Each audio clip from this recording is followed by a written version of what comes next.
BFM Business, BFM Crypto, le club. Comme chaque jour, aux alentours de 16h35, les meilleurs experts crypto se succèdent sur le plateau de BFM Business. Le club BFM Crypto, Pauline Armandé, la newsletter BFM Crypto, c'est chaque lundi à 18h. Bonjour Pauline. Bonjour. Ravi de vous accueillir. Vous allez nous l'expliquer, la tension monte entre les autorités du Bahamas, où siège FTX, et les États-Unis, où FTX a déposé une demande de protection de faillite sous le Chapter 11. Vous allez nous raconter ces tensions entre les Bahamas et les États-Unis autour de FTX. Nathalie Janson vient également de nous rejoindre. Elle va nous accompagner aujourd'hui. Bonjour Nathalie. Bonjour. Bienvenue, professeur à la Neoma Business School. Vous allez nous expliquer comment certains penseurs, certains économistes, certains chercheurs réagissent à l'affaire FTX, à la régulation des cryptos. Il y a plein de choses contre-intuitives à raconter. Ce sera dans quelques instants. Et puis Vincent Bois nous accompagne aussi depuis les bureaux d'IG. Bonjour Vincent. Bonjour. On est ravis de vous retrouver. D'un point de vue technique, quels signaux les cryptos et notamment le Bitcoin sont-ils en train d'envoyer en ce moment, Vincent ? Alors, on est toujours sur l'hésitation, l'attente justement sur les marchés. On a eu bien sûr la chute qui était due à FTX et on attend, en tout cas le marché attend de nouveaux impacts finalement, de voir quelle autre entité pourrait être impactée par cette chute, par cette faillite. Oui, du coup, d'un point de vue technique, allez-y, je vous en prie Vincent, c'est à vous. Quel potentiel technique, quels sont les seuils surtout à surveiller pour ceux qui s'intéressent à l'évolution des cours des cryptos ? Les seuils, donc on va surveiller justement après cet échec sous les 16 600 dernièrement, on est toujours dans cette hésitation et donc on attend peut-être une cassure des 16 100 $. On est proche de ce niveau qui pourrait nous amener à l'accélération baissière et d'aller chercher les 15 500. 15 500, c'est notre nouveau plus bas annuel qui a déjà été touché 2 fois et donc sous ce niveau, sous ces 15 500, eh bien l'objectif reste le même finalement et l'objectif est d'aller chercher les 12 500, 14 000 $. Donc peu de changements sur l'objectif moyen terme et à la hausse pour tenter justement de reprendre des couleurs au-delà des informations, eh bien c'est d'aller chercher cette cassure des 16 600 pour revenir au-delà de l'ancien plus bas annuel justement. Et tant qu'on est donc sous ce niveau, c'est un risque baissier. Ce niveau, c'est donc les 17 600 $. Le risque est donc baissier et l'objectif moyen terme reste le même vers les 12 500, 14 000 $. Plutôt un risque baissier, pareil sur l'Ether ? L'Ether aussi poursuit le même chemin finalement, avec probablement une chute si le scénario baissier se vérifie plus important en termes d'amplitude. On a eu ce double rebond, donc comme sur le Bitcoin où on surveillait le niveau, et bien ici ce sont les 1050, 1100 $, et donc sous les 1050 $, attention à l'accélération baissière qui pourrait se valider bien sûr sous ce seuil psychologique très important des 1000 $, avec l'objectif reste également le même bien entendu, proche des 700, 800 $. Donc voilà, le risque reste baissier. À la hausse, il faudrait revenir au-delà de nos 1420. Et 1420, on le connaît bien, c'est l'ancien plus haut historique de 2018, mais le risque reste baissier malheureusement toujours sur les terres. IG régulièrement à nos côtés dans le club BFM Crypto par la voix de Vincent Bois régulièrement à nos côtés. Merci beaucoup Vincent de nous avoir accompagnés. On rappelle à ceux qui veulent investir en crypto qu'il faut y investir de l'argent dont on n'a vraiment pas besoin, qu'on est prêt à perdre, actif toujours extrêmement volatile. Pauline, on va d'ailleurs revenir à nouveau sur l'affaire FTX parce qu'on a chaque jour de nouvelles actualités. Et cette information qui montre que la consanguinité autour de FTX était quand même très très importante. Alameda Research a transféré, avant même la faillite d'FTX, a transféré des millions de dollars vers FTX. Ouais, elle a transféré plus exactement 204 millions de dollars, donc de FTX US, qui était la filiale américaine de FTX, vers FTX, notamment FTX International. Et tout ça s'est produit à partir du 6 novembre. On se rappelle juste en termes de contexte, le 6 novembre, c'est le moment où notamment le patron de Binance, donc CZ, avait tweeté qu'il allait se débarrasser des FTT, donc c'était la crypto-monnaie de FTX, et c'est un tweet qui a commencé à créer pas mal de panique sur le marché au point que FTX se soit écroulé donc quelques jours après. Pour revenir donc sur ces 204 millions de dollars qui ont été transférés, sur ce total, il y a 142 millions de dollars qui ont été envoyés à des portefeuilles donc appartenant à FTX International. On apprend aussi que, assez bizarrement d'ailleurs, 10,4 millions de dollars ont été envoyés à Binance, donc au rival de FTX. Donc c'est donc un exemple de plus qui montre le lien donc entre Alameda Research et FTX. On l'apprend en fait au fur et à mesure de cette faillite de FTX que ces liens étroits notamment ont conduit à la chute du géant. Il y avait d'autres exemples notamment de ces liens entre FTX et Alameda Research, notamment le fait que FTX avait prêté jusqu'à 10 milliards de dollars à Alameda Research au printemps dernier, ou encore que Alameda Research aurait profité d'informations internes pour acheter des tokens juste avant leur listing sur FTX, ce qui montre en fait qu'il y avait un délit d'initié au moment des faits. Oui, et une consanguinité peu souhaitable. Eh bien, elle était là, cette consanguinité, et on le découvre particulièrement après coup. Intéressant de voir aussi qu'entre les autorités des Bahamas et le siège où se trouve le siège d'FTX et les États-Unis, la tension est en train de monter parce qu'on a d'une part les Bahamas, donc où se trouve FTX, et d'autre part les États-Unis où FTX a demandé la protection du Chapter 11. Entre les deux pays, la tension monte désormais. Oui, tout à fait. Il y a notamment un discours qui a été prononcé hier par le procureur général des Bahamas qui s'appelle Ryan Pinder, un discours de 20 minutes où il rappelle en gros le contexte d'effondrement de FTX et en même temps où il va prêcher vraiment pour sa paroisse les Bahamas, puisqu'ils sont vraiment critiqués depuis l'effondrement de FTX, notamment d'avoir été trop laxistes vis-à-vis des crypto-sociétés. D'ailleurs, le discours a été retweeté par SBF, donc l'ancien patron de FTX, ce qui est assez étrange d'ailleurs. Si on revient un peu sur ce discours, qu'est-ce qui a été dit ? Alors déjà, il y a des enquêtes à la fois civiles et pénales sur FTX qui sont en cours, même si le procureur général des Bahamas ne veut pas donner plus d'indications de peur de compromettre les enquêtes en cours.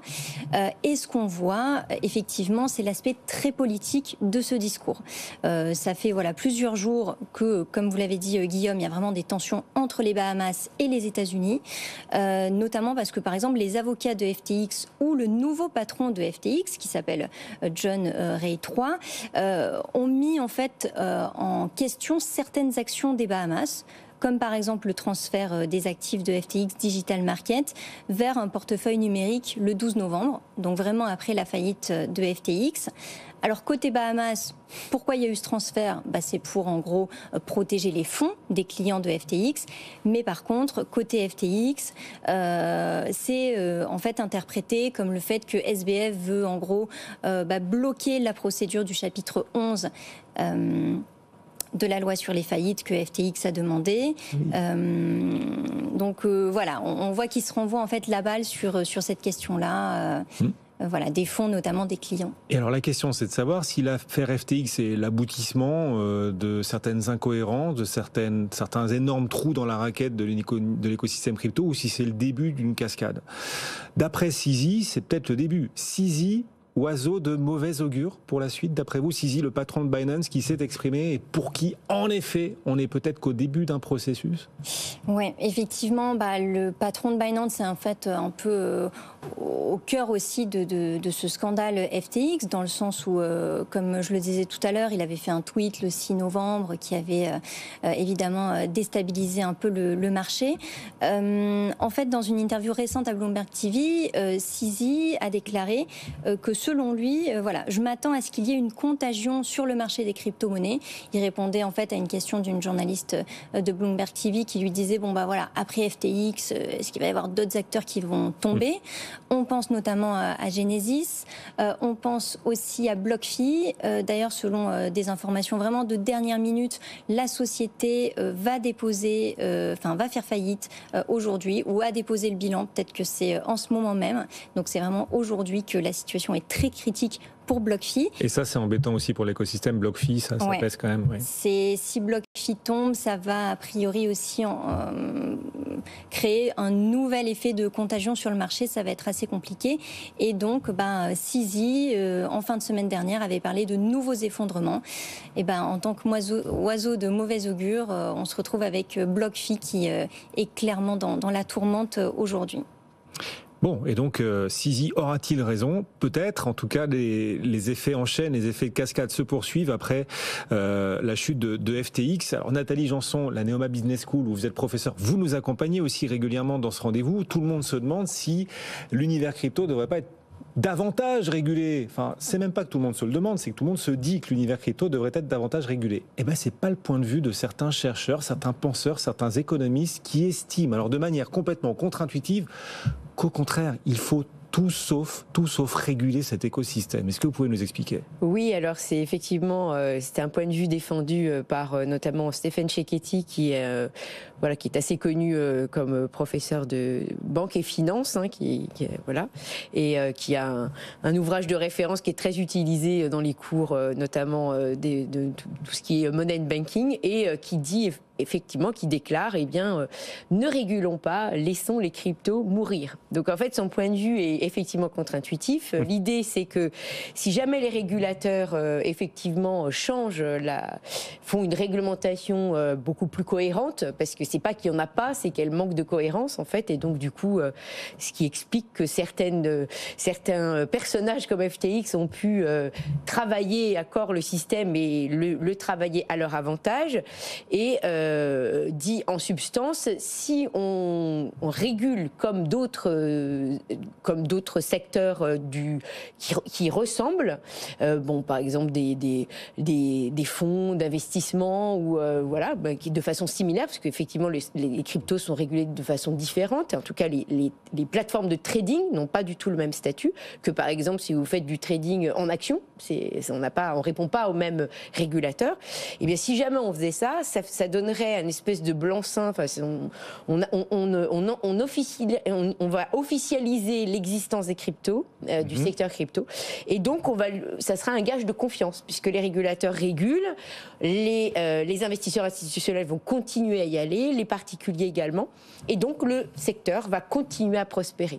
Or, leur point de vue, c'est qu'il faut que ce secteur, en fait, ne prospère pas et meure de sa belle mort. Donc, surtout, en fait, c'est ça, puisque le titre de l'article, c'était « Let Crypto Burn ». Donc, c'était très clair, leur position.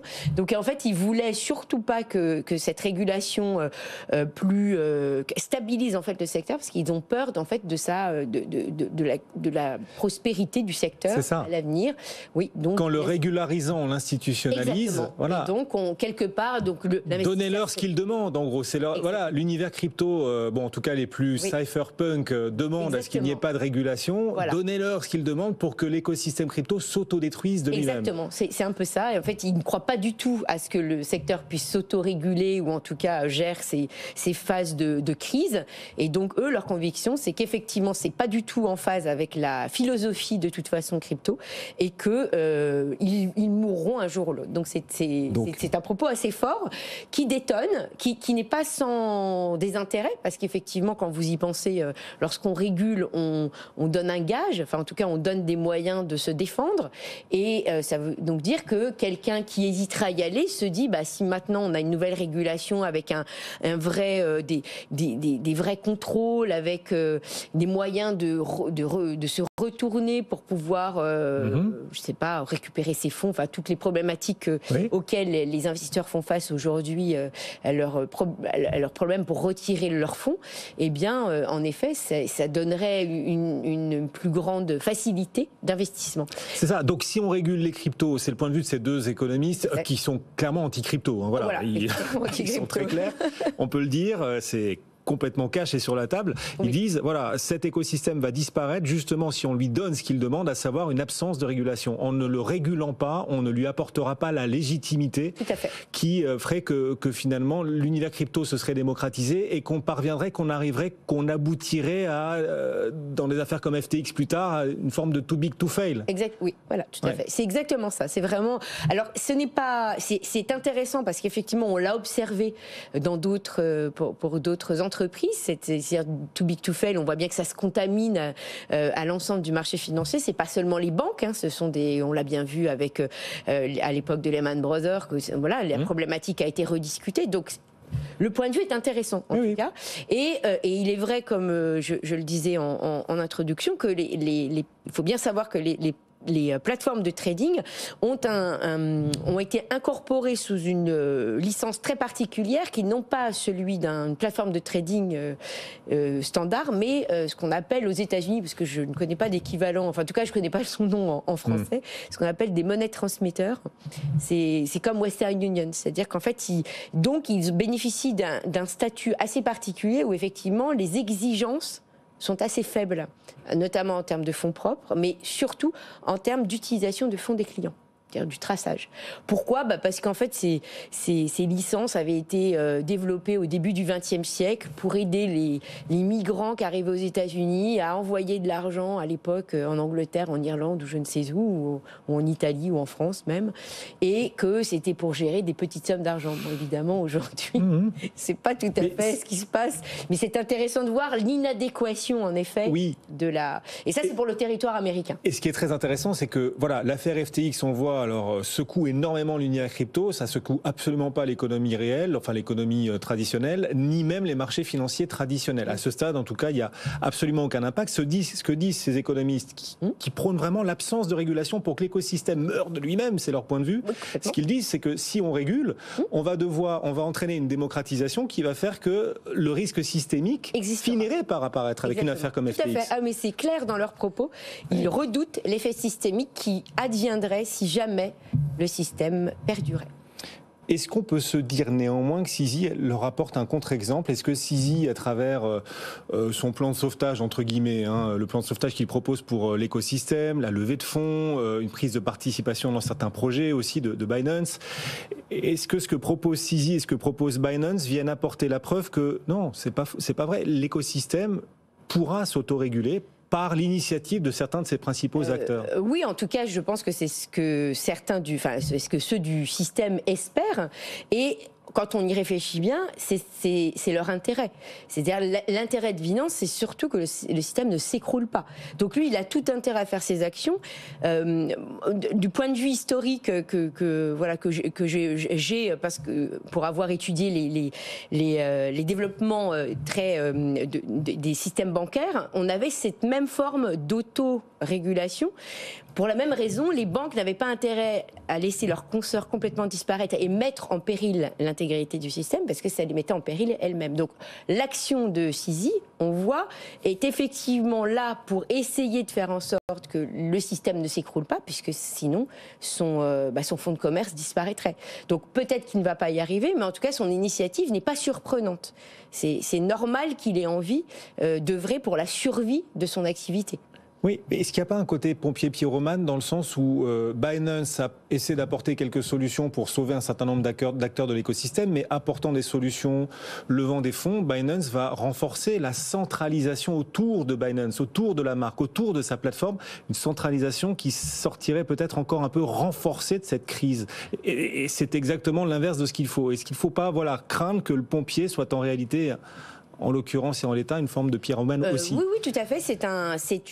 En tout cas, c'est une limite possible. Alors, on espère que le système aussi résistera par le développement d'autres solutions décentralisées. Mais lui, c'est légitime qu'il essaie en tout cas cette solution. Mais en effet, je pense que tout le système aimerait voir émerger d'autres solutions pour qu'effectivement la centralisation ne se trouve pas renforcée. Bon, on suit tout ça, c'est l'histoire de l'écosystème qui s'écrit sous nos yeux en direct chaque jour. Alors vous établissiez cette comparaison intéressante avec le début du système bancaire où les banques cédaient les unes les autres, et là on voit un acteur de l'écosystème vouloir venir à la rescousse d'un certain nombre d'autres acteurs pour que l'écosystème ne tombe pas, pour que la branche sur laquelle Binance est assis ne tombe pas d'un seul coup elle non plus. Bon, Pauline, tout ça va continuer, vous allez continuer de suivre tout ça aussi. La newsletter BFM Crypto, c'est chaque lundi à 18h et il en sera aussi question tout à l'heure. Oui. Et sur Binance, effectivement, dans son interview Bloomberg, ce qu'il a vraiment précisé, c'est aussi que l'industrie va survivre malgré le fait que certains acteurs vont s'effondrer, et elle n'a pas d'autre choix. Donc c'est assez intéressant aussi qu'il ait dit ça dans l'interview. Bon, à suivre, donc, et on est là pour ça, chaque jour, et vous-même, en tant que professeur, vous évoquez ces thématiques crypto auprès de vos étudiants. Oui, c'est de plus en plus, on est questionné, et on l'intègre dans les cours plutôt plus standards. Quoi. Et ce qui se passe avec FTX crée une forme de défiance chez les étudiants à qui vous parlez, ou au contraire, on se dit, le Bitcoin est de plus en plus bas, est-ce que c'est le moment d'investir? Enfin, quel réflexe est-ce que vous voyez chez vos étudiants? Alors, on a un peu les deux, c'est-à-dire qu'en fait, les convaincus de la crypto-monnaie, les étudiants qui sont très intéressés par la crypto, sont inquiets et suivent ça de très près parce qu'ils aimeraient que le système ne s'effondre pas, et effectivement, ils sont à l'affût des informations. Ceux qui étaient un peu sceptiques ou qui avaient une connaissance assez faible voient leur opinion un peu renforcée dans la critique. Bon, maintenant, quand on leur explique, ils sont un peu plus ouverts, mais néanmoins, on voit bien que ceux qui sont sur la réserve, l'affaire FTX ne contribue pas à les faire changer d'avis. Voilà. Et puis après, effectivement, on a ceux qui sont très joueurs, qui sont très traders, un esprit trader, et qui sont à l'affût en fait de la baisse des cours pour éventuellement pouvoir investir, puisque effectivement, on constate chez les étudiants, en tout cas chez certains, une appétence pour l'investissement en crypto depuis maintenant à peu près 2 ans. En tout cas, elle se voit plus clairement chez les étudiants qui explicitement en parlent entre eux. Bon, et à ceux de vos étudiants qui retrouveront le replay de votre intervention aujourd'hui sur BFM Business, dans l'univers crypto, mais comme ailleurs, la lumière au fond du tunnel, ça peut être le soleil, mais aussi, à l'inverse, le prochain train qui arrive. Attention. Exactement. Attention. Merci beaucoup de nous avoir accompagnés. En direct sur BFM Business, Nathalie Janson, donc professeure à la Neoma Business School. Pauline Armandet nous accompagnait, et vous la retrouverez tout à l'heure, 18h, la newsletter BFM Crypto. Toujours gratuite, cette newsletter. Toujours. Pauline, bien sûr, pour s'informer en début de semaine, grâce à vous. Merci Pauline d'être passée nous voir. Et puis Vincent Bois aussi était avec nous en direct depuis les bureaux d'IG. Dans un instant, la séance du jour sur les marchés. On entame cette semaine plutôt prudemment, mais enfin on préserve quand même l'essentiel des gains des dernières semaines. Sur les marchés, le CAC 40, oui, recule, mais pas beaucoup. Seulement moins 0,5%, c'est une toute petite baisse. On y reviendra avec nos experts juste après la pause, dans 2 minutes. À tout de suite. BFM Bourse, vos placements, nos conseils sur BFM Business.